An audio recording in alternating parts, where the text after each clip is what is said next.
ક્રાંતિ અમૃત ત્યાં આવ્યા પણ જો તમે ના આવ્યા ચેલેન્જની પોલિટિક્સ રોજ અનેક પુલ તૂટી જાય છે, છતાંય તે કોઈને સજા થતી નથી, કોઈ કાર્યવાહી થતી નથી.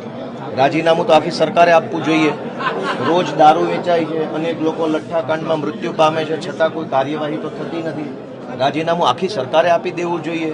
ઢગલાબંધ પેપરો ફૂટે છે, કડક કાર્યવાહીના નામે વાર્તાઓ થાય છે, કોઈ કાર્યવાહી થતી નથી. રાજીનામું આખી સરકારે આપી દેવું જોઈએ. ડ્રગ્સ માફિયાઓ એટલા બધા બેફામ બન્યા છે કે મોટા શહેરોના યુવાનોને ભરડામાં લીધા છે, છતાંય કોઈ કાર્યવાહી, ઠોસ નક્કર કાર્યવાહી થતી નથી. આખી સરકારે રાજીનામું આપવું જોઈએ. ગોપાલ ઇટાલિયાના રાજીનામું આપવાથી પુલ તૂટતા બંધ નહીં થાય. ગોપાલ ઇટાલિયાનું રાજીનામું આપવાથી ડ્રગ્સ વેચાતું બંધ નહીં થાય. ગોપાલ ઇટાલિયા રાજીનામું આપશે તો પેપર ફૂટતા બંધ નહીં થાય. આખી સરકાર રાજીનામું આપશે ત્યારે જ ગુજરાતની જનતાને સોનાનો સૂરજ ઉગશે, ત્યારે જ પેપર ફૂટતા બંધ થશે, બ્રિજ તૂટતા બંધ થશે, નિર્દોષ દીકરીઓને રંજાડતા ગુંડાઓ ત્યારે જ કાબૂમાં આવશે જ્યારે આખી સરકાર રાજીનામું આપશે.